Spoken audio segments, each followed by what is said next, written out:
ઓમ શ્રી ગણેશાય નમઃ. જય શ્રી કૃષ્ણ મિત્રો. ભગવાન શ્રી હરિ વિષ્ણુ માતા લક્ષ્મીને કહે છે કથા કે મનુષ્યને તેના પૂર્વજન્મના કર્જ જે દેવું છે, કર્મ ફળ છે, એને ભોગવવા જ પડે છે ને ચૂકવવા જ પડે છે. તો આ ઉપરથી ભગવાન શ્રી હરિ વિષ્ણુએ સરસ કથા કહી છે જે આપણા જીવનમાં ખૂબ જ ઉપયોગી છે. આપણા જીવનમાં આ બધી ઘટનાઓ બને છે, કેમ બને છે? તો આ કથાના માધ્યમથી મિત્રો તમને સરસ મજાની માહિતી મળશે, સમજવા મળશે. તો વિડીયો અંત સુધી જરૂર જોજો અને સારો લાગે તો લાઈક કરજો, શેર કરજો અને આ ચેનલમાં સબસ્ક્રાઈબ જરૂર કરી દેજો. ઓમ નમો ભગવતે વાસુદેવાય. જય મા લક્ષ્મી.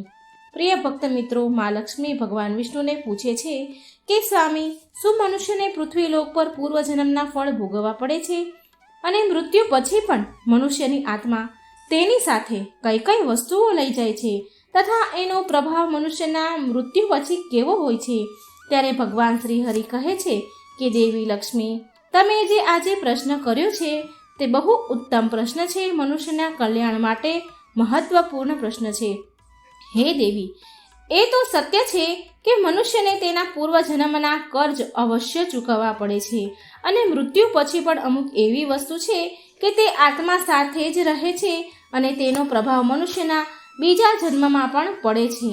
ત્યારે મા લક્ષ્મી કહે છે કે કેવું કર્જ, કેવું કર્મનું ફળ હોય છે જે આગલા જન્મમાં પણ મનુષ્યને ચૂકવવું પડે છે. અને એવી તો કઈ વસ્તુ છે કે મનુષ્યને આગલા જન્મમાં પણ એના પર પ્રભાવ નાખે છે? તો ભગવાન શ્રી હરિ વિષ્ણુ કહે છે કે હે દેવી લક્ષ્મી, આજે હું તમને આ વિષય પર એક કથા સંભળાવું છું. તમે આ કથાને ધ્યાનથી સાંભળશો તો તમને તમારા બધા જ પ્રશ્નના ઉત્તર જરૂર મળી જશે કે પૂર્વજન્મના કર્જ કેમ ચૂકવવા પડે છે. તો મિત્રો, આ કથાને સાંભળવા માત્રથી જ તમારા જીવનમાં સુખ સમૃદ્ધિ આવશે, ધનના માર્ગ ખુલશે. માટે કથા અધૂરી ન છોડશો, પૂરી સાંભળજો. હે મા લક્ષ્મી, આજે આ જે કથા, આ પવિત્ર કથા જે પણ સંભળાવે તો તેના પર તમારી કૃપા સદાય બનાવી રાખજો. તેની સંપૂર્ણ બધી જ મનોકામના પૂરી કરજો. મિત્રો, આગળ ભગવાન શ્રી હરિ કહે છે કે હે દેવી લક્ષ્મી, એક સમયની વાત છે. વિદર્ભ દેશમાં સુદેવ નામનો એક બ્રાહ્મણ રહેતો હતો અને તેની પત્નીનું નામ રૂપા હતું. સુદેવ બ્રાહ્મણ એક ગરીબ ઘરમાં જન્મ્યો હતો, પણ તે અત્યંત બુદ્ધિમાન હતો.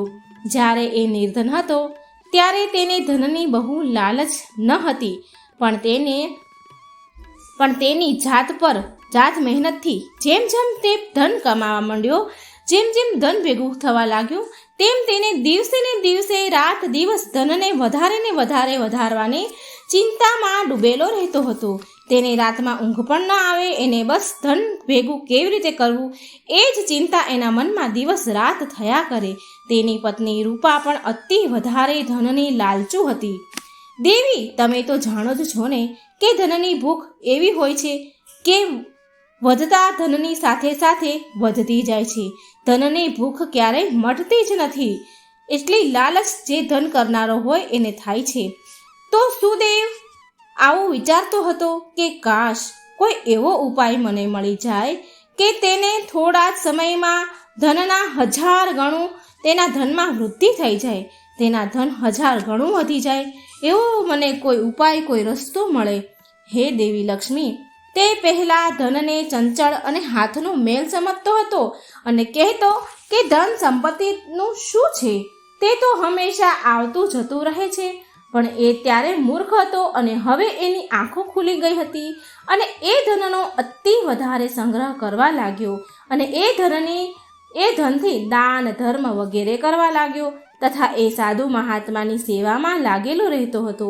પહેલાં તો એને ભગવાનમાં બહુ શ્રદ્ધા હતી, ભક્તિ હતી, પરંતુ સમયની સાથે સાથે ધનની ભડકતી અગ્નિમાં તેણે તેના અન્ય સદ્ગુણો બધા જ બાળી નાખ્યા. ધનની લાલચે તેની અંતર આત્માને હંમેશા માટે નષ્ટ કરી દીધી. પહેલાં જ્યારે સુદેવના દરવાજે કોઈ સાધુ મહાત્મા આવતા તો તેનો ચહેરો ફૂલની જેમ ખીલી ઉઠતો હતો, પરંતુ હવે આદર સત્કારની જગ્યાએ તેના મુખ પર નિરાશા, માયુસી, ઉદાસી રહેતી હતી. મિત્રો, ભગવાન શ્રી હરિ મા લક્ષ્મીને કહે છે કે હે દેવી લક્ષ્મી, એક સમયની વાત છે. જ્યારે સંધ્યા વેળા થઈ ત્યારે સુદેવના દરવાજે એક સાધુ આવ્યા અને બોલ્યા કે બેટા, હું એક યાત્રી છું, વટે માર્ગું છું. મારે હરિદ્વાર જવાનું છે. આજની રાત વિતાવવા માટે જો એક સાધુને તમારા ઘરે સ્થાન મળી જાય તો હું બહુ મોટી આશા લઈને તમારા દરવાજે આવ્યો છું. તો સારું. એ સાધુનો ચહેરો સંતોષથી ચમકતો હતો. એના ચહેરા પર સંતોષ ભર્યું હતું. આંખોમાં અમૃત હતું, વાણીમાં મધ જેવી મીઠાશ હતી. અને એ કારણથી સુદેવનું હૃદય ભક્તિભાવથી ભરાઈ ગયું. તો સુદેવ તેને પ્રણામ કરીને બોલ્યો કે તમારી સેવા કરવી એ તો મારો પરમ ધર્મ છે. ત્યારે એ સાધુ બોલ્યા કે બેટા, આજકાલના સમયમાં તારા જેવા ભક્તિભાવવાળા પુરુષ ક્યાં જોવા મળે છે? આ સંસારમાંથી તો ધર્મનો ભાવ જ ઉઠી ગયો છે. સાધુ મહારાજના મુખેથી આવી પ્રશંસા સાંભળી સુદેવનું હૃદય ખુશીને મારે ખીલી ઉઠ્યું. એને એવું લાગ્યું કે માનો તેની સ્વર્ગમાં સ્થાન મળી ગયું હોય. તેના હોઠો ઉપર શબ્દ આવીને અટકી ગયા અને કંઈ બોલ્યો નહીં. અને બીજું એ બોલ્યો કે જો તમારા જેવા સંતોની સેવા નહીં કરી અમે તો આ માનવ જીવનનો શું લાભ? આમ કહીને સુદેવ એ સંતને તેના ઘરમાં લઈ ગયા. સાધુ એના ઘરમાં ગયા. જ્યારે તે સાધુએ ઘરમાં પ્રવેશ કર્યો તો સુદેવે તેના આદર સત્કારમાં કોઈ કમી રાખી નહીં. સાધુને જમવા માટે સ્વાદિષ્ટ ભોજન બનાવ્યા અને એક પ્રકારની મીઠાઈ બનાવી. ત્યાર પછી જમવામાં ઘી પણ નાખ્યું. ભલે સુદેવે મહાત્માને આટલું પૌષ્ટિક ભોજન દેવા માટે રાજી તો ન હતો, પણ એ મહાત્માની વાતોથી તેના વર્ષો પહેલાંના વિચાર ભક્તિભાવ જાગ્યા. એ સાધુની વાતોમાં એટલી શક્તિ હતી જેથી સુદેવના વિચાર ભાવ અમુક ક્ષણોમાં જ બદલી ગયા. આ ભક્તિભાવથી સાધુ મહાત્મા બહુ ખુશ થયા.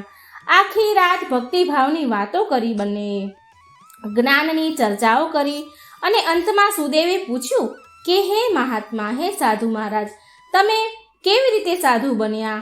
તો સાધુએ હસીને જવાબ આપ્યો કે બેટા, હવે તો વૃદ્ધ થયો, ગઢપણ આવી ગયું, તો શું હું આખું જીવન, પૂરા વર્ષ, આખું આયુષ્ય શું ઘર ગૃહસ્થીમાં જ નીકાળું? એમાં જ ફસાયેલો રહું છું? નહીં, થોડા સમય હરિભજનમાં પણ નીકાળવો જોઈએ. જો ભગવાનની કૃપાથી બહુ ધન કમાયો છું, હું ભગવાનની કૃપાથી ઘણું કમાયો. મારે 4 દીકરા અને 1 દીકરી છે. હવે બધી જ સંપત્તિ મિલકત એમને વહેંચી દીધી છે મેં, અને હવે તીર્થયાત્રામાં જઈ રહ્યો છું. પછી થોડી વાર પછી સુદેવ સાધુ સામે જોવે છે અને પૂછે છે કે તો શું તમે બધું જ ધન તમારા છોકરાઓને, તમારા બાળકોમાં વહેંચી દીધું? તમારી પાસે કંઈ પણ ન રાખ્યું? તો તે સાધુ મહારાજ બોલ્યા કે બેટા, મારા હાથમાં જે આ લાકડી છે ને, જે તને દેખાઈ રહી છે, એ અંદરથી ખાલી ખોખલી છે, પણ એમાં મેં 500 સુવર્ણ મુદ્રા રાખી છે. યાત્રામાં ક્યારેક ધનની પણ જરૂર પડે છે ને. આમ કહેતા સાધુને નીંદર આવી ગઈ. એ તો ઊંઘી ગયા. પણ સુદેવ જાગ્યો રહ્યો અને આ બધી જ વાતો તેની પત્ની રૂપાએ પણ સાંભળી હતી. હવે રાત્રિનો પહેલો પહોર તો વીતી ગયો અને સુદેવની નજર એ લાકડી ઉપર જ હતી. એને લાલચ જાગી અને મનમાં કંઈક વિચાર કરી રહ્યો છે. હવે તેના મનમાં લોભ અને માયાનો સંચાર થયો હતો, પરંતુ તેની અંતરાત્મા આ ઘૃણિત કાર્યને કરવા માટે રોકી રહી હતી. પરંતુ એ મનની દુરાત્મા સુવર્ણ પર અડી રહી હતી. એનું ધ્યાન બસ એ સોનાના ભરેલી મુદ્રાની લાકડીમાં જ હતું. આ સમયે સંઘર્ષમય મનનો ખરાબ હાલ થઈ રહ્યો હતો. એટલામાં તેની પત્ની તેની પાસે આવીને બેસી ગઈ અને કહે છે, સ્વામી, તમે કઈ ચિંતામાં ડૂબ્યા છો? શું તમે પણ એવું વિચારી રહ્યા છો જે હું વિચારી રહી છું? આ મહાત્માની તો આપણે ખૂબ સેવા કરી છે. આ મહાત્માએ આપણી જોડે ઘણી સેવા કરાવી લીધી છે, પણ હવે તેને સેવાના બદલામાં કંઈક તો ભરવું પડશે ને, કંઈક તો ચૂકવવું પડે ને. તો ત્યારે સુદેવ બોલ્યા કે રૂપા, મારા મનમાં પણ એ જ દુવિધા ચાલી રહી છે કે આપણું કર્તવ્ય છે કે અતિથિની સેવા કરવી. જો આપણે એનું ધન ચોરી કરીશું તો બહુ પાપ લાગશે. આપણે આવું ન કરવું જોઈએ રૂપા. ત્યારે તેની પત્ની બોલી, અરે, તમે કેવી નકામી વાતો કરો છો? આ સાધુની તો હવે ઉંમર થઈ ગઈ છે. આ ખબર નહીં ક્યારે મૃત્યુ પામે, અને એમ પણ એ અનાથ છે. તેનો અંતિમ સમય માટે આવી જ ગયો છે. તેના અંતિમ સમય માટે તો હરિદ્વારે જઈ રહ્યા છે. તમે તમારા મનને ન રોકો અને આ સુવર્ણ મુદ્રાને લઈ લો. મને તો એવું જ લાગે છે કે ભગવાનની પણ આવી જ ઈચ્છા છે અને માટે જ આ સાધુ અહીં આવ્યા છે. અને જે વાત સૌથી છુપાવીને ગુપ્ત રાખવી જોઈએ તો એ સાધુ મહારાજે આપણને કહી દીધી છે. તો આ ભગવાનનો જ સંકેત છે, ભગવાનની જ ઈચ્છા છે. ત્યારે સુદેવ બોલ્યા, ઠીક છે. તો આમ તેની પત્નીને કહ્યું. અને મિત્રો, ભગવાન શ્રી હરિ કહે છે કે દેવી લક્ષ્મી અંતમાં તો લોભે તો ધર્મને હરાવી દીધો. સુદેવે લાકડી ઉઠાવી પણ તેના હાથ પગ ધ્રુજી રહ્યા હતા. તેની અંતર આત્માએ ફરી ફફડવાનું શરૂ કર્યું, પણ લોભે તેને દબાવી દીધો. ત્યારે સુદેવે અને રૂપાએ તે લાકડીમાંથી સુવર્ણ મોહરાઓને નીકાળી લીધી અને તેની જગ્યાએ સામાન્ય લોખંડના સિક્કા ભરી દીધા. બીજા દિવસે મહાત્મા સાધુ સુદેવ અને તેની પત્નીને નમ્રતાપૂર્વક આજ્ઞા લઈને સ્નાન આદિથી પરવારીને તેની આગળની યાત્રા માટે તૈયાર થઈ ગયા. પણ હજી પણ સુદેવનું હૃદય તો કાપી રહ્યું હતું. તેને એ ડર હતો કે ક્યાંક સાધુને શક ન થઈ જાય. આમ વિચારી તેનો ચહેરો પીળો પડી રહ્યો હતો. પણ તે સાધુને તો આ વાતની કંઈ ખબર જ ન હતી. તેનો હસતા તે તો બિચારા વાતું કરી રહ્યા હતા. તે સાધુ તેના મહેમાન ગતિ માટે વારંવાર ધન્યવાદ કરી રહ્યા હતા સુદેવ અને તેની પત્નીને. પરંતુ જતા સમયે સુદેવ બોલ્યા, હે મહાત્મા સાધુ, મારે કોઈ સંતાન નથી. કૃપા કરી ભગવાન શ્રી કૃષ્ણ પાસેથી તમે પ્રાર્થના કરજો. ભગવાન શ્રી કૃષ્ણને કહેજો કે અમને એમના જેવી સંતાન આપે. અમને તમારા જેવી સંતાન આપો. અમે તો પાપી છીએ. અમારી પ્રાર્થનાનો કોઈ અસર થતો નથી. ભગવાન અમારી પ્રાર્થના સાંભળતા નથી. પરંતુ તમે તો સંત મહાત્મા છો, તમારી પ્રાર્થના ભગવાન જરૂર સાંભળશે. ત્યારે મંદ હસી સાથે મહાત્મા બોલ્યા કે ભગવાન સાંભળે કે નહીં એ તો ભગવાન જ જાણે. પણ હું તમને આશીર્વાદ આપું છું કે ભગવાન શ્રી કૃષ્ણ તમને સંતાન આપે. અને આટલું કહી તે સાધુ મહારાજ ત્યાંથી ચાલવા લાગ્યા.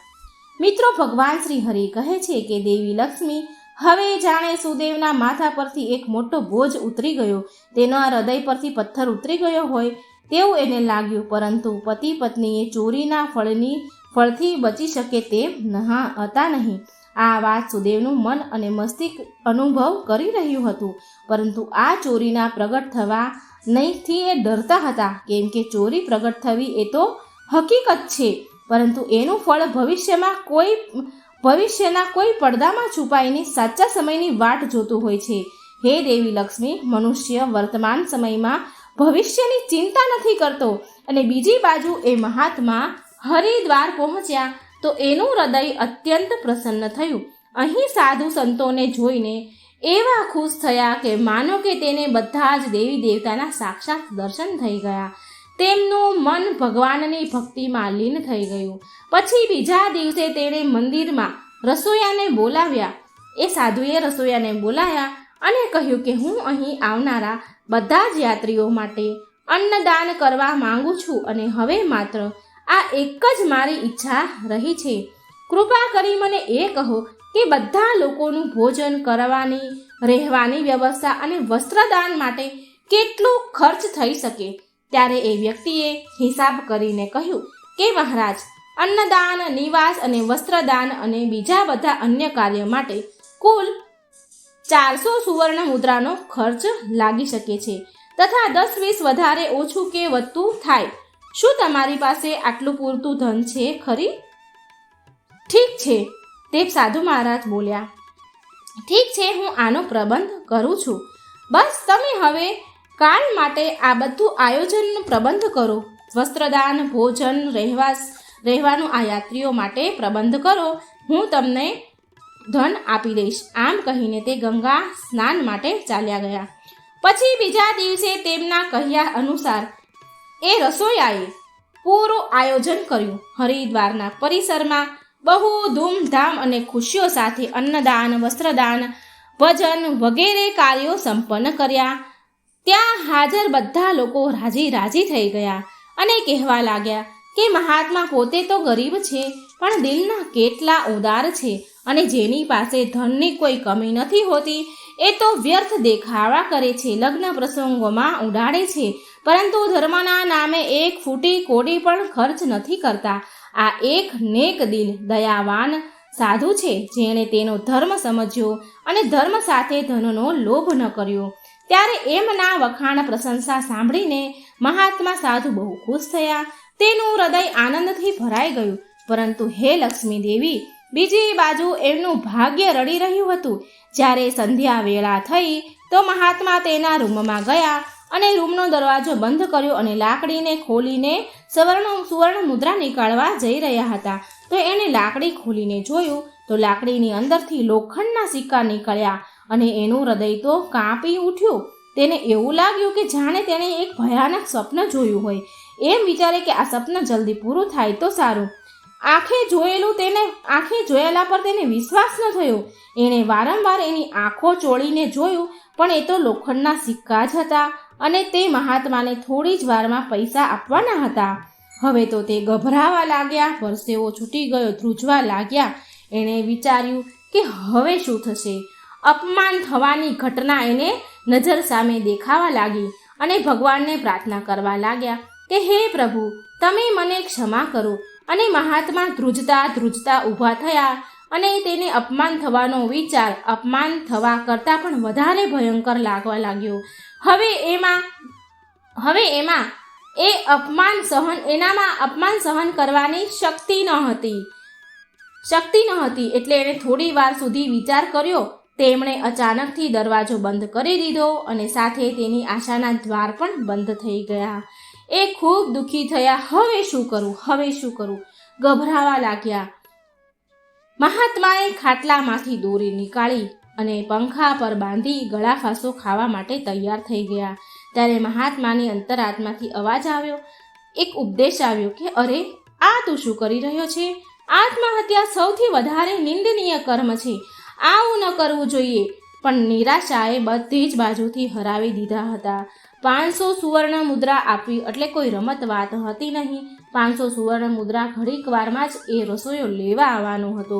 પણ હવે એ શું કરે? આમ નિરાશ થઈ ગયા. બધી જ બાજુથી એના આશાના દરવાજા બંધ થઈ ગયા. તે મહાત્માનો ચહેરો મરેલા માણસની જેમ સફેદ પડવા લાગ્યો. ત્યારે તેણે ખાટલા પર ચડીને તેના ગળામાં ફાંસીનો ફંદો નાખ્યો અને પગથી ખાટલાને ધક્કો મારી અને મહાત્મા ફાંસી પર લટકી ગયા. ગળા ફાંસો ખાઈ લીધો. તેનું મૃત્યુ થઈ ગયું. જ્યાં સવારે સુખપૂર્વક શાંતિ છવાઈ હતી હરિદ્વારના પરિસરમાં, પણ કોને ખબર હતી કે રાત આટલી દુઃખદ હશે. થોડી વાર પછી આ ઘટનાની ચારેય બાજુ અફડાતફડી મચી ગઈ. આ બધું જોઈને એ રસોયાએ મહાત્માના અંતિમ સંસ્કાર કર્યા. પણ રસોયાને આ બધું ખર્ચ પોતાને જ ઉઠાવવું પડ્યું. 500 સુવર્ણ મુદ્રાનું જે લાગ્યું હતું ખર્ચ, એ બધું રસોયાએ ઉઠાવ્યું. મહાત્માના અંતિમ સંસ્કાર કર્યા અને પછી ફરી ભગવાનનું નામ લઈને તેના કામમાં લાગી ગયો. મિત્રો, ભગવાન શ્રી હરિ કહે છે કે હે લક્ષ્મી દેવી, એ મહાત્મા તો મરી ગયા, પણ તેનો આશીર્વાદ હજી જીવતો હતો. એ વર્ષની અંદર એ બ્રાહ્મણના ઘરે ચોર સુદેવને પુત્રનો જન્મ થયો. આ અવસર પર સુદેવ એવો પ્રસન્ન થયો કે જાણે આખા સંસારનું ધન તેને મળી ગયું હોય. હવે એ અંધારામાં પ્રકાશ છવાઈ ગયો હતો. તેના પગ ધરતી પર પડી રહ્યા ન હતા. તેણે તેના બાળકના નામકરણ સંસ્કાર બહુ ધામધૂમથી કર્યા. આ અવસર પર તેણે આખા નગરને ભોજન કરાવ્યું. દિવસે સુદેવે તેની બધી જ કંજૂસી નીકાળી દીધી અને ધનને પાણીની જેમ વાપર્યું અને એ બાળકનું નામ રાખ્યું આત્મદેવ. જેમ જેમ તે મોટો થતો ગયો તેમ સુદેવની કામનાઓ વધતી જતી હતી. આત્મદેવ બહુ સુશીલ અને ભગવાનનો ઉપાસક બાળક હતો.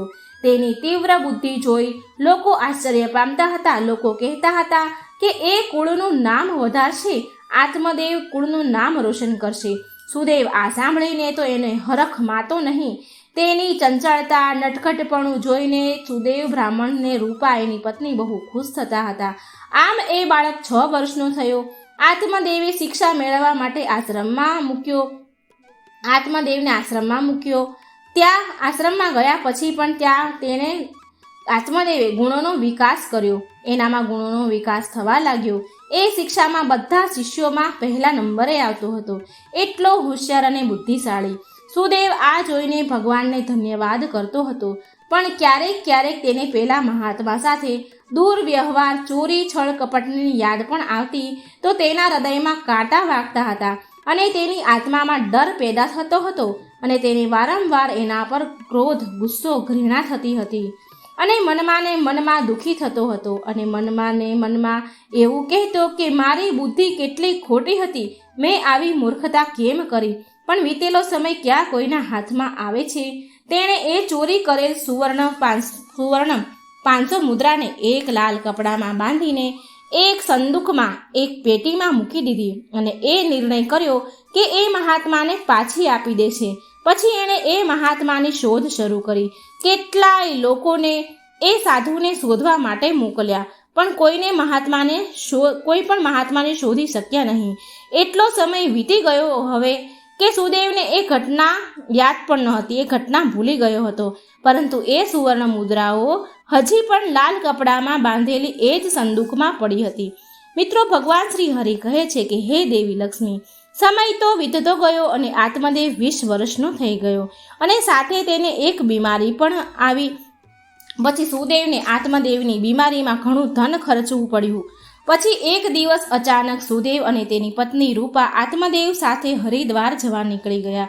ત્યાં પહોંચીને એ એક જગ્યાએ રોકાયા. ત્યાં જઈને એને ખબર પડી કે તેના દીકરા આત્મદેવનો વ્યવહાર સાધુઓ જેવો થઈ રહ્યો છે.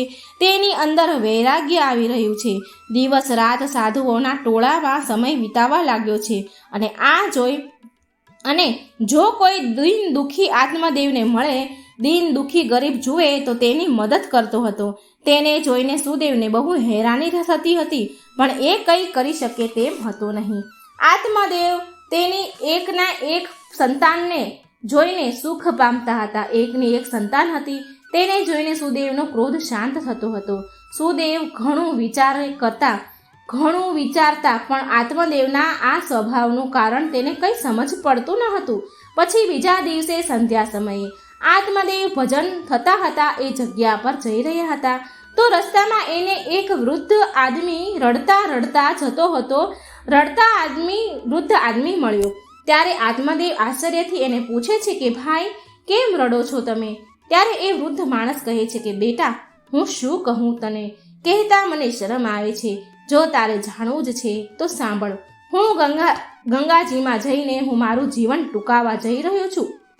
કેમ કે મને વ્યાપારમાં ખોટ ગઈ છે અને મારા ઉપર બહુ કર્જ દેવું થઈ ગયું છે. વેપારમાં નુકસાન થયું છે, બહુ કર્જ છે. તો આત્મદેવ બોલ્યા કે આ તો નાની એવી વાત છે. તો એ વૃદ્ધ માણસે અત્યંત આશ્ચર્યથી આત્મદેવ સામે જોઈને કહ્યું કે મારે દેવું ચૂકવવું જ પડશે, નહીં તો મારે આત્મહત્યા કરવી પડશે. મારી પાસે બીજો કોઈ રસ્તો નથી. તો આ સાંભળી આત્મદેવ થોડી વાર તો ચૂપ રહ્યા અને એ મૌન દુર્ભાગ્યવશ એ વૃદ્ધ માણસ માટે એક ઉમ્મીદ આશા બની ગયું હતું. તેના આંસુ થંભી ગયા અને આત્મદેવે પૂછ્યું કે તમારે કેટલા ધનની જરૂર છે? કૃપા કરી મને કહો. મિત્રો, જ્યારે વ્યક્તિ નિરાશ હતાશ હોય છે ત્યારે તેને હરેક પગલે આશા, ઉમ્મીદ દેખાય છે, ઉમ્મીદ જાગે છે. તે વૃદ્ધ માણસે હિસાબ કરીને જવાબ આપ્યો અને કહ્યું કે મારા માથા પર લગભગ 500 સુવર્ણ મુદ્રા જેટલું દેવું છે, કર્જ છે. આ સાંભળી આત્મદેવ ફરી થોડી વાર માટે ચૂપ રહ્યા. પછી એણે કહ્યું કે મહારાજ, તમે ચિંતા ન કરો, તમે માત્ર આ ગંગાના તટ પર મારી વાટ જુઓ. બસ હું હમણાં જ આવું છું. તમારી માટે હું ગમે ત્યાંથી ધનનો સંગ્રહ કરી લાવીશ. ત્યારે વૃદ્ધ માણસ થોડા શાંત થયા, રડતા બંધ થયા અને બોલ્યા, બેટા, અહીં પાસે જ મારી એક ધર્મશાળા છે, તું ત્યાં આવી જજે. પછી એ સમયે આત્મદેવ ભાગતા દોડતા પાછા ગયા જ્યાં એ રોકાયા હતા. એનું હૃદય વ્યાકુળ હતું. તે ચિંતામાં હતા. એ એવું વિચારતા હતા કે જેટલી જલ્દી બની શકે તેટલું એ વૃદ્ધ માણસનું સંકટ દૂર કરી દઉં. અને એ કોઈ દિવ્ય શક્તિથી વિશ્વાસ થયો એને કે તે વૃદ્ધ માણસની સહાયતા કરવી એ મારો ધર્મ છે. આવો દ્રઢ વિશ્વાસ એને થયો. એ એક વિશેષ ભાવ સાથે તેના રહેઠાણ એટલે કે જ્યાં હરિદ્વારમાં તે રોકાયો હતો એ સ્થાન પર ગયા ત્યાં પહોંચ્યા ત્યારે તેના માતા પિતા સુદેવ અને રૂપા ત્યાં હતા નહીં. તે ક્યાંક બહાર ગયા હતા. હવે આત્માદેવને નો રસ્તો એકદમ સાફ થઈ ગયો હતો. એણે જે સંદૂકને તાળું માર્યું હતું તેને પથ્થરથી તોડી નાખ્યું અને સંદૂકમાં ધન શોધવા લાગ્યો કે કંઈક પૈસા રૂપિયા મળી જાય. તો તેને એ લાલ કપડામાં બાંધેલી પોટલી જે સુવર્ણ મુદ્રામાં વીંટીને સુદેવે મૂકી હતી એ પોટલી તેને મળી. એણે એ પોટલી ધ્રુજતા હાથે એ પોટલી ખોલી તો એનું મન કમળની જેમ ખીલી ઉઠ્યું, કારણ કે એ લાલ રૂમાલમાં 500 સુવર્ણ મુદ્રા હતી. હવે આ એ જ સોનાની સુવર્ણ મુદ્રા હતી જેણે સુદેવે તે સાધુ મહાત્મા પાસેથી ચોરી કરીને મૂકી હતી. જ્યારે એ મુદ્રા એ આત્માદેવે ગણી તો એ પૂરી 500 મુદ્રા હતી. એનું મન તો બહુ પ્રફુલ્લિત થયું, ખુશ થઈ ગયું અને એણે એ સુવર્ણ મુદ્રા તેના ખીચામાં નાખી અને તે લાલ કપડું પાછું સંદૂકમાં મૂકી દીધું. અને ખુશ થઈને એ વૃદ્ધ માણસ પાસે આત્માદેવ ગયો અને તેને મુદ્રાઓ આપી. મિત્રો, ભગવાન શ્રી હરિ શ્રી લક્ષ્મી દેવીને કહે છે કે તમારા પહેલા પ્રશ્નો અનુસાર દરેક વ્યક્તિને પૂર્વજન્મનું કર્જ ચૂકવવું જ પડે છે. આ એ જ વૃદ્ધ માણસ છે જે રસોયો હતો, જે રસોયાને પહેલા વૃદ્ધ સાધુએ રસોઈ આપી હતી, જેને ભંડારા, વસ્ત્રદાન, અન્નદાનનું આયોજન કર્યું હતું. અને એ સાધુના આત્મહત્યા કર્યા બાદ આ રસોયાને એના પોતાના ધનનો ખર્ચ કરવો પડ્યો હતો. અને આત્માદેવ એ જ મહાત્મા છે જે સુદેવના ઘરમાં જન્મ લઈને કર્જ ચૂકવીને મુક્ત થયા છે. હે લક્ષ્મી દેવી, તમે આગળ સાંભળો. વિધાતાને કંઈક બીજું જ સ્વીકાર હોય છે. જ્યારે આત્માદેવ પાછો આવ્યો તો તેના મનમાં એક અનોખી શાંતિ હતી. માનો કે એનો જન્મ આ કાર્ય માટે જ થયો હતો. હવે તેની બીમારીના કારણે તેનું મૃત્યુ થયું. જ્યારે બીજા દિવસે સવારે આ વાત સુદેવ અને તેની પત્ની રૂપાને ખબર પડી તો તેના પુત્રનું મૃત્યુ પામ્યું છે તો દુઃખના કારણે તેનું હૃદય અત્યંત પીડાથી ભરાઈ ગયું અને નિરાશા સાથે તે પણ તેના પ્રાણ તેમણે ત્યાગી દીધા. જ્યારે એ ત્રણેયનું મૃત્યુ થયું તો એ જ રસોયાએ તેના અંતિમ સંસ્કાર કર્યા. હે દેવી લક્ષ્મી, જ્યારે એ ત્રણેયની આત્માને યમરાજાના દરબારમાં લાવવામાં આવી તો ત્યારે યમરાજાએ આત્માદેવને સ્વર્ગમાં મોકલી દીધા અને બીજી બાજુ બ્રાહ્મણ સુદેવ અને તેની પત્ની રૂપાને ઘોર નરકમાં નાખ્યા. પછી એ બંનેને અપંગ બનાવીને ધરતીલોક પર કૂતરાના રૂપમાં જન્મ આપ્યો. પાછા મોકલ્યા ધરતીલોક પર. જે પણ મનુષ્ય તેના જીવનમાં કર્જ નથી ચૂકવતા એ જન્માંતર સુધી તેના કર્મોના ફળ ભોગવતા રહે છે. માટે મનુષ્યએ ક્યારેય કોઈ પણ પ્રકારનું અહેસાન, કર્જ ચૂકતે કરવું જ જોઈએ. કોઈ પણ પ્રકારનું કર્જ રાખવું ન જોઈએ. મિત્રો, ભગવાન શ્રી હરિ કહે છે કે હે દેવી લક્ષ્મી, તમારા બીજા પ્રશ્ન અનુસાર 5 એવી વસ્તુ છે જે શરીરને છોડ્યા પછી પણ આત્માને સાથે રહે છે. શરીરને છોડતી નથી અને મૃત્યુ બાદ પણ એ આત્મા સાથે જ રહે છે. ત્યાર પછી આત્મા બીજા શરીરમાં પ્રવેશે છે તો આ વસ્તુ આત્મા સાથે નવા શરીરમાં પ્રવેશે છે. કામના એ પહેલી વસ્તુ છે કે એ આત્મા સાથે જ રહે છે અને બીજા જન્મમાં પણ આત્મા સાથે બીજા શરીરમાં પ્રવેશે છે. બીજી વસ્તુ છે કર્મ. મનુષ્ય આ જન્મમાં પુણ્ય કર્મ અને સારા કર્મ કરે છે તો આગલા જન્મમાં પણ તેને સુખ, શાંતિ, સમૃદ્ધિની પ્રાપ્તિ થાય જ છે. અને બીજી તરફ જો મનુષ્ય કુકર્મ કરે છે તો આગળના જન્મમાં એ મનુષ્યને નરક રૂપી જીવન જીવવું પડે છે. જે કારણથી એવું કહેવાય છે કે કર્મની ગતિ એવી હોય છે કે જે 7 જન્મ સુધી પીછો નથી છોડતી. ત્રીજી વસ્તુ છે વાસના. વાસના પણ કામનો જ એક પ્રકાર છે. વાસના એક એવી વસ્તુ છે જેનો કોઈ અંત નથી. મૃત્યુના ઉંમરે આવેલા લોકો પણ મૃત્યુ જે પામવાના હોય એ સમય પર આવેલા લોકો પણ વાસનાથી મુક્ત નથી થતા. આ સાંસારિક સુખની ઈચ્છા વાસના કહેવાય છે. મન, શાંતિ અને જ્ઞાન જ એક એવી વસ્તુ છે જે વાસનાથી મુક્તિ અપાવી શકે છે. ચોથી વસ્તુ છે સ્મૃતિ કે જ્ઞાન. બુદ્ધિમાન મનુષ્ય હંમેશા બુદ્ધિમાન અને વિવેકશીલ રહે છે, જે કારણથી એને જલ્દી મુક્તિ મળે છે. અને 5મી વસ્તુ છે દેવું, કર્જ. આ એવી વસ્તુ છે કે જે મનુષ્યના મરવા પછી પણ તેનો પીછો નથી છોડતી. જો કોઈ પાસેથી કર્જ લીધું છે તો એને મરવા પહેલાં જરૂર ચૂકવવું જોઈએ. લીધેલું કર્જ અને દીધેલું કર્જ જન્માંતર સુધી એ મનુષ્ય સાથે જ રહે છે. જો કોઈ મનુષ્ય કર્જ લઈને મરે છે તો તે એનું કર્જ પર લોકમાં પાછું માંગવામાં આવે છે, સાથે તેના કર્જ પ્રમાણે સજા પણ મળે છે. આટલું જ નહીં, પણ પુનર્જન્મમાં એ કર્જના ભરણ માટે એ મનુષ્યના શરીરના કોઈ પણ હિસ્સાને અપંગ બનાવવામાં આવે છે. આગળના જન્મમાં એ જરૂર મળે છે. આગળનો જે મળવાનો હોય જન્મ, તેમાં પણ એ વ્યક્તિ સુખ સુવિધાથી દૂર રહે છે અને હંમેશા એના જીવનમાં અસફળ જ રહે છે. તો મિત્રો, આ હતી કે મનુષ્યને જે પણ કર્જ છે, કર્મના છે, કુકર્મના છે કે પૈસાના છે, કોઈ પણ કર્જ છે એ ચૂકવવા જ પડે છે. તો મિત્રો, જો તમને વાર્તા સારી લાગે, વિડીયો સારો લાગે તો લાઈક કરજો, શેર કરજો અને આ ચેનલને સબસ્ક્રાઈબ કરવાનું ભૂલશો નહીં. ઓમ નમો ભગવતે વાસુદેવાય. જય શ્રી કૃષ્ણ. રાધે.